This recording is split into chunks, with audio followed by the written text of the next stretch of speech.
Hello students. तो बताएंगे आप लोग कैसे हैं। पढ़ाई ठीक ठाक चल रही है। आप लोग का अपने YouTube channel weekend commerce study में आप लोग का स्वागत करता हूं बेटा। तो पढ़ाई जोड़ा आप लोग अच्छे से बना के रखिए, ठीक है, जिससे हम लोग की जो मेहनत है वो सफल हो जाए।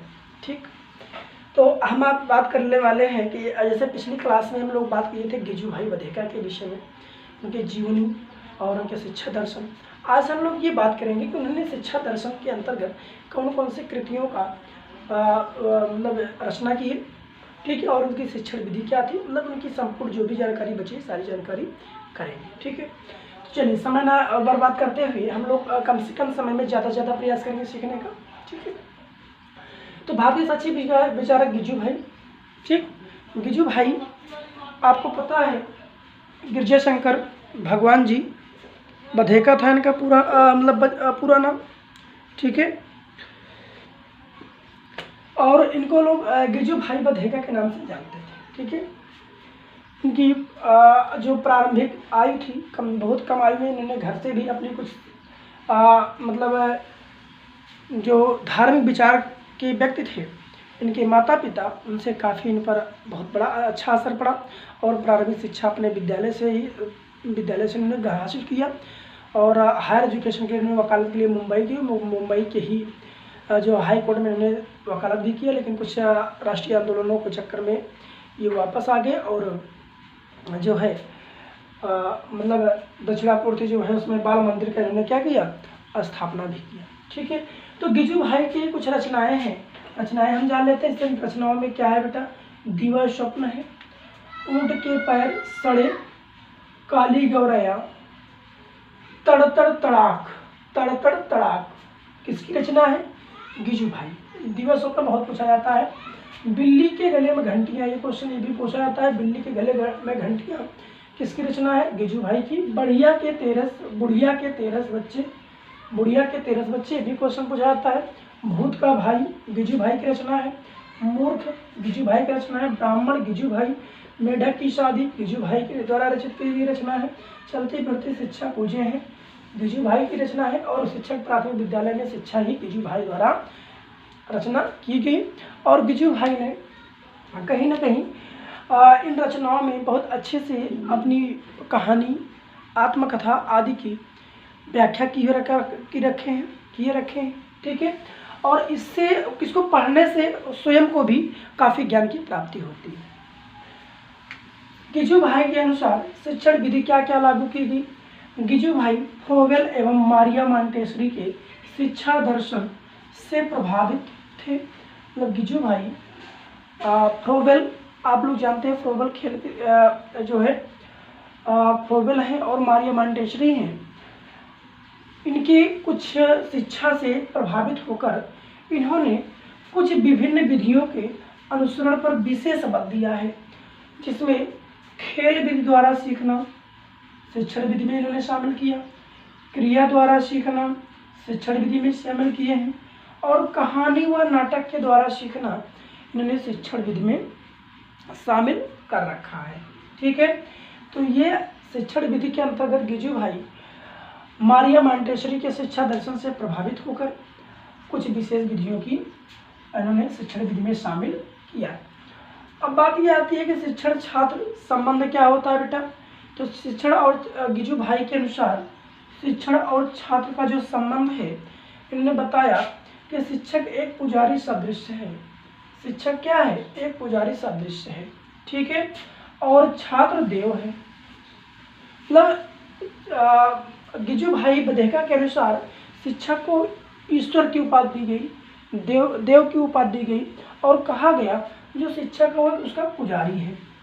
ठीक है, उन्होंने बाल देवो भव का सूत्र वाक्य प्रतिपादित किया। ये क्वेश्चन बहुत पूछा जाता है, बाल देवो भव, बाल देवों के समान होते हैं, इसका सूत्र का प्रतिपादन किसने किया है, तो गिजुभाई बधेका ने किया है। ठीक है, शिक्षकों में बच्चों के प्रति प्रेम, स्नेह, त्याग, सेवा भाव तथा मनोविज्ञान का भी ज्ञान होना चाहिए। मैंने बताया कि शिक्षकों में बच्चों के प्रति प्रेम होना चाहिए, दया होनी चाहिए, त्याग होनी चाहिए, स्नेह होना चाहिए, मनोविज्ञान का भी ज्ञान होना चाहिए। ये कौन बताया, गिजुभाई बधेका ने बताया। ठीक है, गिजुभाई बधेका ने विद्यालय के संबंध में कुछ विशेष बातें बताई कि उनके मत में विद्यालय एक मंदिर है, विद्यालय एक मंदिर है और बालक वहाँ के देव हैं और शिक्षक उनके पुजारी हैं। ठीक, वहाँ का वातावरण सौहार्दपूर्ण व उल्लासमय होना चाहिए। सौहार्दपूर्ण मतलब क्या होना चाहिए, मतलब तमाम जो उससे वहाँ के वातावरण में एक अच्छी वातावरण होना चाहिए जहाँ शोरगुल ना हो और वहाँ की जो वातावरण हवाएं चल रही हो, अच्छी हवाएं चल रही हो जिससे बालक के स्वास्थ्य पर कोई प्रभाव ना पड़। ठीक है, सौहार्दपूर्ण व उल्लासमय होना चाहिए, मतलब ऐसा होना चाहिए जिससे बालक के रुचि के अनुरूप हो। ठीक, वहाँ बच्चों को मातृत्व व पिता की छत्र छाया से में पनपने का मौका दिया जाना चाहिए।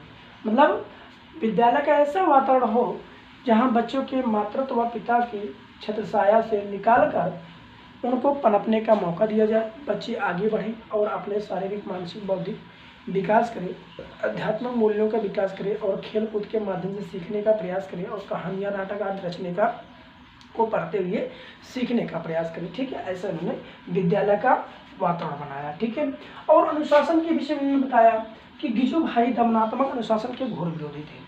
मतलब गिजुभाई का मानना था कि जो दमनात्मक अनुशासन होता है, किसी विशेष बच्चे पर घोर दंड दिया जाए, उसकी बातों को दमन कर दी जाए, उसकी बात सुनी ना जाए, ठीक है, और उसको मारा पीटा जाए, तो इस पर इनको बहुत बड़ा विरोध इन्होंने किया। इसलिए उन्होंने अपने बाल मंदिर में स्वानुशासन पर अधिक जोर दिया। जो उन्होंने बाल मंदिर का निर्माण करवाया था, उस बाल मंदिर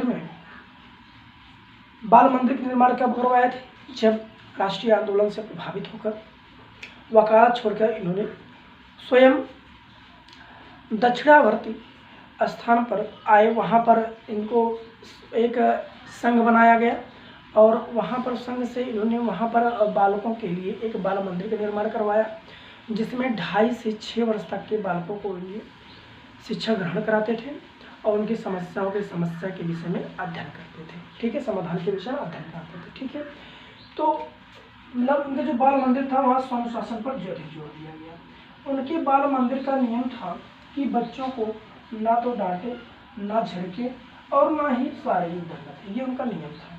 ठीक है, जिससे बालक के अंतर्गत दमनात्मक अनुशासन नहीं होना चाहिए, बालकों को खुद गलतियों को सुधारने का मौका दिया जाना चाहिए और अवसर देना चाहिए, जिससे उनको ना बहुत डांटा जाए, ना सारे दंड दिया जाए, नहीं तो बच्चे भाग जाएंगे तो पढ़ेंगे।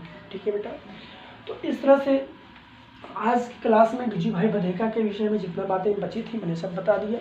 अब आप लोग पढ़ लीजिएगा, मूल फैक्ट है और बाकी और भी आप लोग पढ़ते रहिएगा, कोई समस्या जरूर बताइएगा। ठीक है बेटा, धन्यवाद।